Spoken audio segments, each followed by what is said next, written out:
Good morning, friends. Welcome to The Well. My name is Ryan Gear. I'm the pastor here. If you're new with us, you're our guest, and we're glad you're here. And if you'd like to let us know, just text the word welcome to 480-530-7234. It'll text you back with a digital connect card. Just fill that out and tell us about yourself. And if you don't get my weekly email, just go to wellchurch.org. If you scroll to the bottom of the page, you can sign up there, and I send out an email every Friday about what's happening in the church. So thanks for being with us today, and it's good to be back. I've been away for a few weeks, and I want to thank Aaron and Ezekiel for holding down the fort while I was away, and thank you to all of you for letting me get away for a few weeks and be refreshed a little bit. I appreciate it, and it's good to be back. And today we're continuing our series on the Ten Commandments. And today is the sixth commandment. And of course, we have a view of the Ten Commandments, probably most of us, that they're out of date. They're just kind of this religious relic from the past, and they're archaic, and at best maybe some people view them as guidelines for life. We all know how the Ten Commandments are used as a political football in America. That a politician will try to gain religious voters, and he'll say that, well, I'm going to put the Ten Commandments on public property, and it creates this big debate, and so we know how the Ten Commandments are used. But if you get nothing else from this series, maybe this is the best thing to pick up, that in their context, the Ten Commandments were liberating, freeing for the people who received them. And it's the same for us. The Ten Commandments are meant to be liberating for us. And I know it doesn't seem that way when you read thou shalt nots and thou shalls, and it doesn't sound liberating, but the meaning of them, once we understand them in context, the meaning of them is liberating for us, and the same is going to be true today. And so let me start by asking you, do you ever feel on edge? And you're thinking, Ryan, how many times per minute is too much feeling on edge? Of course you do. We live in an anxiety-ridden time. Do you feel anxious? Let me ask you a question, if you're honest. Are there people that you have a hard time with? Are there some people that you just think about them, or you hear their names, and it's just hard for you? Just like, ugh. Are there people in society, because of their views and the way they treat other people, the way they talk, the way they vote, the way they see the world differently than you do, and it's just hard for you? Sometimes you feel disgusted by them, if you're honest. If you're really honest, sometimes it's hard not to hate certain people, if you're really honest. Do you have a hard time with some folks? Is there somebody in your life that just occupies too much of your headspace rent-free, and you wish that you thought about that person less? But it's just hard for you to move on. Well, the sixth commandment today is liberating for you and for all of us, because all of us, of course, struggle with those things. And so the sixth commandment is not going to take very long to read. We're going to read it together, but don't blink, because it's not going to take long. It comes from Exodus chapter 20, verse 13, and it's this: you shall not murder. Now, you're probably thinking, Ryan, I don't hate them that much. Like, yes, I have a hard time, but I'm not really considering murder, and that's good. Hopefully you're thinking, that's a pretty low bar. I can jump over that bar. If that's all this command means, I'm not going to commit homicide, we're good. And that would be a really short sermon. Don't kill anybody, amen, pass the plate, what's for lunch? However, over the centuries, rabbis and pastors and theologians have seen a much more expansive meaning to this command than just don't murder somebody.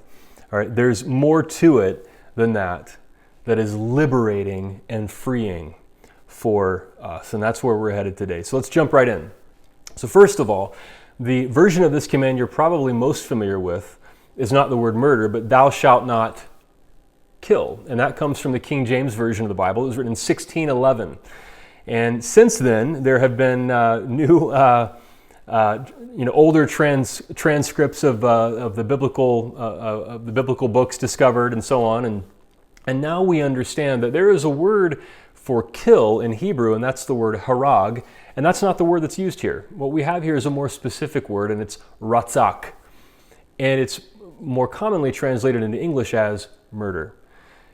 To murder someone, to commit homicide, it's the unjustified killing of a human being, which sounds terrible. It's not a pleasant definition even. But it's more specific than killing somebody. It's you shall not murder. And so there are lots of interpretations about what this command means. And maybe you have opinions about this command and strong views that you hold on different issues that are rooted in an interpretation of this command. But it's important just to translate it properly and acknowledge that it means more likely, you shall not murder. So, first of all, we live in a world of violence, don't we? Think about mass shootings in this country. And of course you know this, that during the COVID lockdown, mass shootings declined drastically. And then we knew what was going to happen, didn't we? As soon as the COVID lockdown began to lift, mass shootings started to jump up again in the United States and on freeways and malls. And we struggle with violent crime and mass shootings more than any other industrialized country on the planet. And so we know that we do live in a violent society.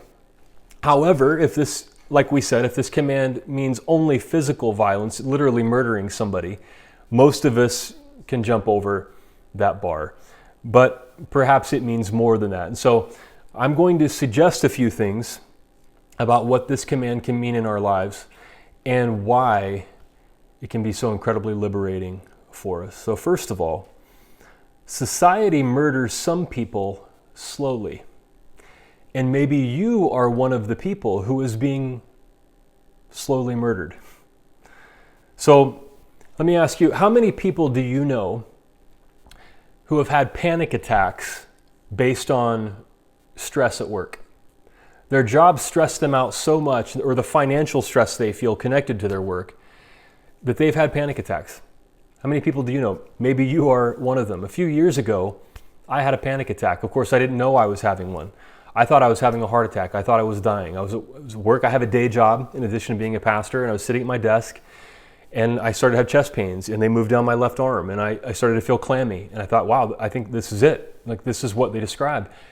And I really thought that I was going to die. And I got my manager's attention. I said, I have to go. And foolishly, I went to my car to drive to the hospital. But I was convinced that I was going to die, to the extent that as I got to my car, I pulled out my phone and I looked at a picture of my family on my phone. And I actually said out loud, I love you. I didn't think I was going to see my family again. And I drove to the ER. And of course, they gave me an EKG and did all the things they do. And a couple hours later, I was fine. And I realized, oh, that's what they mean by a sense of impending doom. That's what a panic attack is. And I shared that in a sermon a couple of years ago when we had just started the well. And within a couple of weeks, 3 guys, and they were all guys, middle-aged guys like me, 3 guys all said to me, me too. They had all experienced panic attacks too that had been connected to work stress.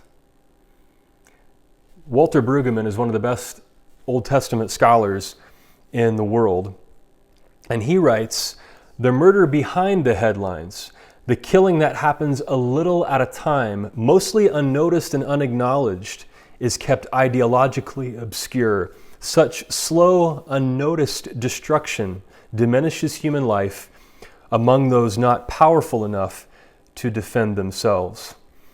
We know from the Gilded Age, over 100 years ago, labor laws were such that you would have workers in factories working 6 days a week, 10 hours a day or more in unsafe conditions, being maimed or killed by factory machinery. You had child labor, you had women making half what men made.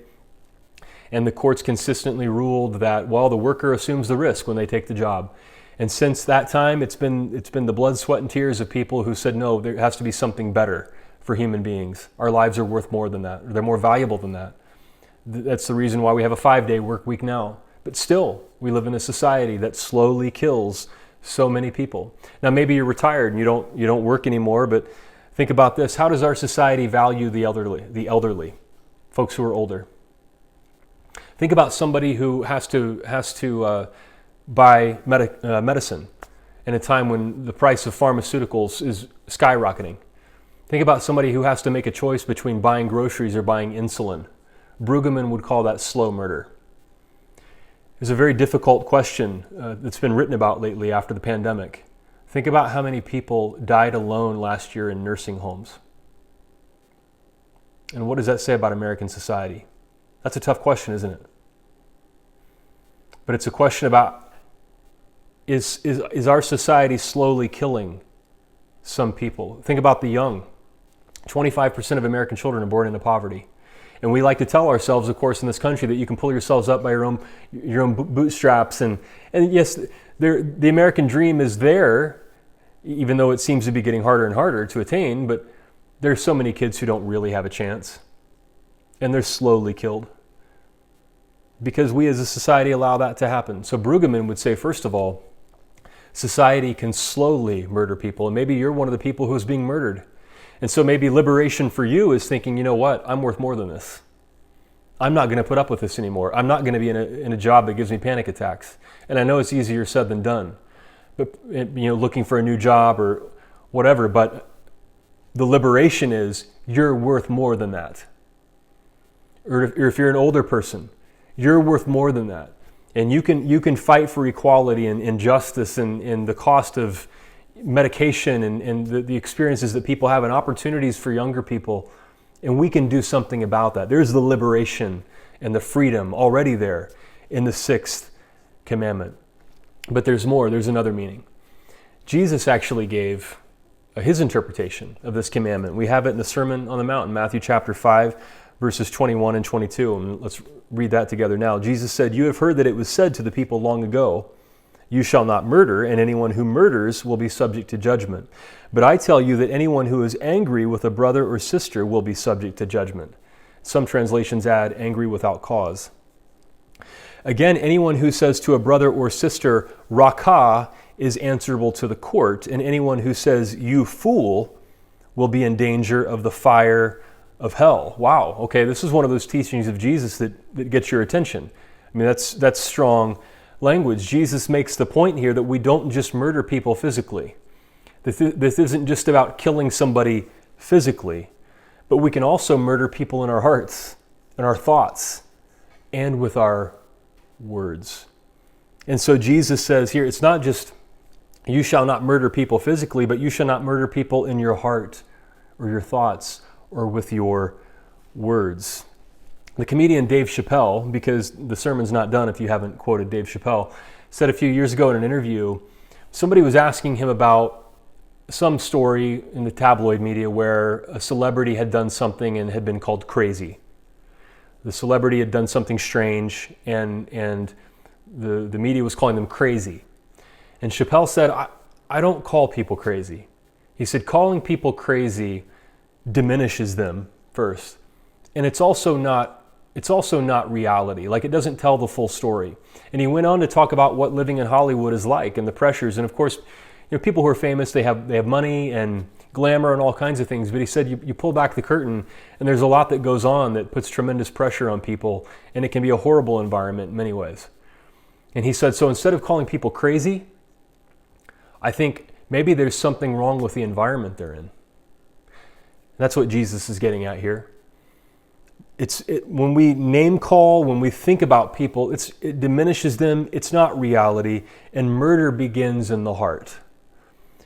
And then it moves to words.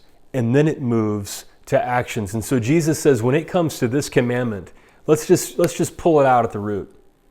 Murder begins in the heart and thoughts, and then it moves to words, and then it moves to actions. The Holocaust began with thinking dehumanizing thoughts about Jews. And then it moved to propaganda and calling them names. And then it moved to the gas chambers. Violence in America, a coup attempt, or racial violence, racially motivated attacks begin in the heart with racism. And then they move to words in racial slurs, or maybe something shared on social media. And then it moves to violent actions. That's the progression from the heart or thoughts to words to actions. And so in this passage, Jesus said it looks like this. If you're angry at somebody without cause, there is such a thing as righteous anger. When you see something wrong happening and you feel angry about that, it motivates you to do something about it. So it's not that all anger is bad. But when you're angry with a brother or sister, Jesus says, and other translations will add without cause, that's a check right there. That's a red flag. I find myself being angry at these people or at this person. Is there somebody? is there a group of people and you find yourself just being, I'm angry at them. I hear their name, I see them, and I'm angry. Jesus says that's a red flag. That's something to pay attention to because it starts there. And then Jesus goes on to say, but if you call somebody rakah, it's an Aramaic term. Jesus spoke Aramaic, and it's an Aramaic term of derision, of name calling, and it means empty-headed. It means calling somebody an idiot, stupid, empty-headed, brainless, mindless, dumb. And it was a word that was meant to diminish that person, to just make them less than. So the anger without cause, that's in the heart, and then now it goes to the words like name calling, using epithets, putting somebody down, putting a label on somebody because it diminishes them, like Chappelle said, calling people crazy. And then Jesus goes farther and he says, but if you call somebody you fool, then you're in danger of the fire of hell. By the way, that word for hell there is Gehenna, which is a valley in the south side of Jerusalem, and there's a lot there. We've given sermons before about what that means. It may not mean an eternal hell. There's a whole lot there that you can go to wellchurch.org and look into in past sermons. But the warning is clear. Calling somebody a fool is calling them worthless, trash. It's dehumanizing them. And Jesus says dehumanizing another human being makes you worthy of a place that is not pleasant. However long it is or whatever that is, when Jesus uses the word Gehenna, it's not pleasant. And Jesus uses that as a warning. Do not dehumanize other people. Jesus says it starts in the heart, the thoughts, and then it moves to words. And those words dehumanize other people. They diminish and take away the humanity of other people, because once you take away somebody's humanity, it makes it easier to kill them. Jesus says this is how it works.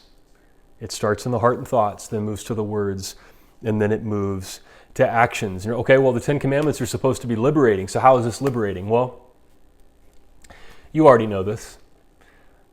Think about it. If you live with anger towards somebody and it won't go away and you can't get rid of it, or you hear somebody's name and you're just angry, or there's a group of people and you're just so angry and you just feel your heart rate's elevated and you feel adrenalized and you're just, that's no way to live. You don't want to live like that. With this knee-jerk reaction of anger towards other people. That's not freedom, even if it's justified. There are people who've been horribly abused, hurt, and of course it's natural to feel angry when it goes on and on and on and there's no healing, because it can be hard to seek out healing. It can be hard to heal. It can take time. But over time, we allow that person to keep hurting us over and over and over again. Even though they may be out of our lives and may have been out for a really long time, we still allow them to hold us captive. And this is liberating, because that's no way to live. Maybe it's talking to a counselor, a trusted friend, a pastor. Or hearing somebody, or maybe reading social media and seeing a group of people that you don't like, and name calling. Those people are just so psh, and then there's the name calling. You don't want to live like that. You don't want to have that in your heart. And you might not like them because they dehumanize people. Let's make a nuanced point here. We want to oppose fascists who dehumanize people. And while we stand up for what's right, we don't want to dehumanize just like they do. You stand up for what's right and you oppose fascists, but don't dehumanize them the way that they dehumanize others.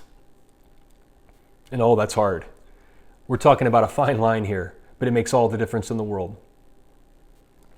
You can stand up against haters without hating people yourself. That's the point Jesus is making.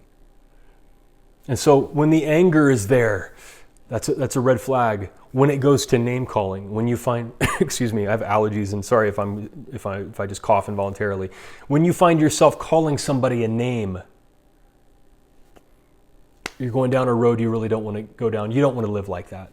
You can be free from that. There's something better for you, a better life than that. Do you want to go through life dehumanizing people and looking at them as worthless, looking at other people as worthless and as fools? You don't want to go through life like that. You don't want to give people that headspace for free. You just don't want to give people your soul like that. There's something better for you than that. That's why this commandment is liberating. What if that person by the way, name calling is a way of expressing contempt. Contempt is looking down on somebody else as though they're just not as good as you. What if that person you feel contempt for is your spouse? What if it's your parent? What if it's your coworker? What if it's your boss? I mean, the misery that leads to. This frees you from that. You see when you're headed down this road, and now I see these red flags. Now I can do something about it, and that's liberating. And so we can murder people in our thoughts and in our words. And then finally, the largest, most expansive view of this commandment is, by valuing life, we save lives. You can save lives by valuing life. It's not just you who is liberated by this command. It's everyone around you. It's your children if you have kids. It's grandchildren, friends, co-workers, bosses, employees, nieces and nephews, everybody that you come in contact with. Their lives can be made better, and their lives can be saved in many ways because you value their lives. That's why it's so important to recognize what movements mean when they talk about the value of lives, like Black Lives Matter.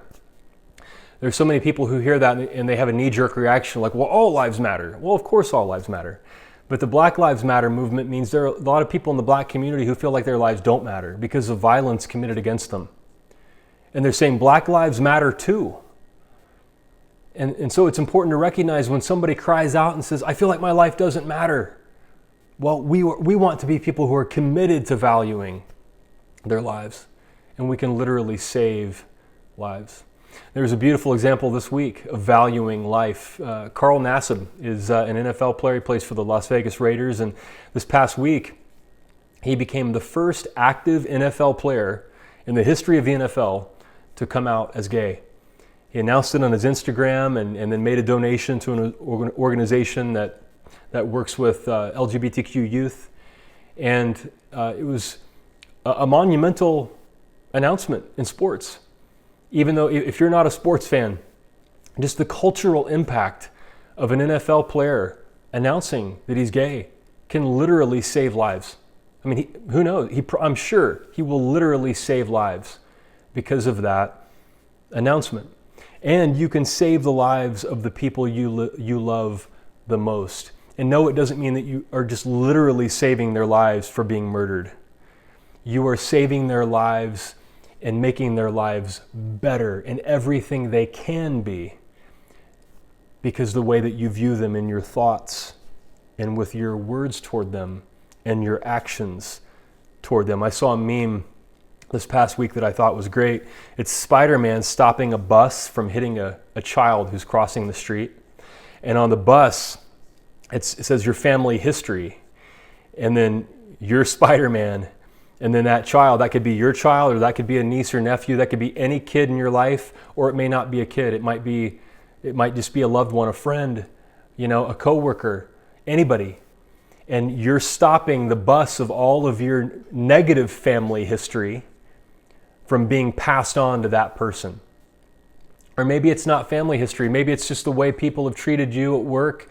And then, it's tempting that you pass that on to other people. They're negative to you and then you're negative to other people. But you can stop all that. You can say, no, they treated me in a certain way, but I'm not going to do that to other people. I'm going to value people's lives. And I'm going to protect the people around me from things that have been done to me. It caused me pain, but I'm not going to pass that pain on to other people.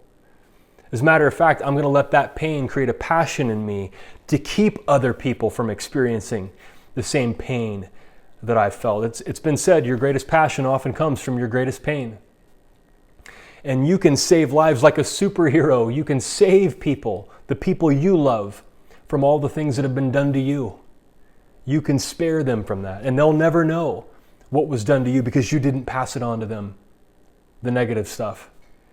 You can save lives by valuing lives and help them make their lives all that they can be. So by valuing life, you're liberated from constant conflict, liberated from hatred, liberated from anxiety and fear. And then finally, I want to close with a story about the value of your life specifically. Because this command means everybody, and that includes you. And I want to talk about the value of your life. Maybe you feel valuable, maybe you don't. But I want to share a story with you, and it's just something I found on the internet, and I thought it was moving, and it makes a clear point. And so I want to read this story about the value of your life. It would have been good last week for Father's Day. It's about a boy and his dad. It could easily be about a daughter and a mom. So a boy turned to his father and said, "Father, what is the value of my life?" Instead of answering, the father placed a colorful stone, shiny and smooth, in his hand and said, "Go sell this stone in the market.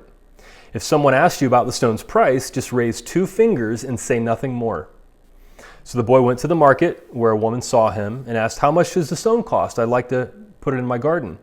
The boy said nothing and just raised 2 fingers. The woman said, $2, I'll take it. And the boy went back and told his father happily that he had sold the stone to this woman for $2. And the father put a similar stone in the boy's hand and told him, "Now I want you to go take the stone to a museum. And if someone wants to buy it, don't say a word, just put up 2 fingers." The boy went to the museum where a man in a suit saw him and asked, "How much does the stone cost? I want to add it to my rare stone collection." The boy said nothing and just raised 2 fingers. The man said, $200, I'll take it. The boy was in shock, and instead of selling the stone, he ran back to his father to tell him that someone wants to buy the stone for $200. The father listened to the son and said, "Now I want you to take the stone to a store that sells precious gems. Show it to the store owner and don't say a word. If he asks for a price, simply raise 2 fingers." The boy went to the precious gem store, showed the stone to the owner, who then asked, "Where did you find this stone?" "It's one of the rarest stones in the world. I have to buy it off of you. How much are you selling it for?" The boy said nothing and just raised 2 fingers. The store owner said, "No problem, I'll pay you $20,000. The boy went back to his father, not selling the stone. And the father said to the son, "Do you understand the value of your life now? It doesn't matter where you came from, what color your skin is, or even how much money you have. What matters is the place you choose to be in and the people you surround yourself with." There are people who go through a whole lifetime believing they are worth only $2, when in fact they just surround themselves with people who see them as only worth $2. Within each person hides a diamond, and we choose to surround ourselves with people who see our worth and the diamond inside of us. We choose whether to place ourselves in a marketplace or in a precious gem store. You too can choose to see others' priceless value, and you also have the ability to help them see the diamond hiding inside of them. Your life matters. Are you around people who see the value of you? This is a command that liberates us to see the value of life, and it liberates us from anxiety and needless anger and hatred and disgust and unnecessary conflict and fear when we recognize the value of everybody. And that includes you. Will you pray with me? God, thank you for this commandment that is liberating, that is freeing to us. Thank you, God, that there is so much more than just the surface interpretation. And especially in the times that we live in, divisive times and anxiety-ridden times, we do find ourselves tempted to go down a road where we feel anger towards people that we don't want to carry. There is a such thing as righteous anger, where we speak up for what's right. That's absolutely the case. And at the same time, we don't want to speak out against hatred and then hate people ourselves. We don't want to speak out against dehumanizing people and then turn around and dehumanize people ourselves. There's a better life for us than that. A liberated, free life. And finally, God, we see the value of life.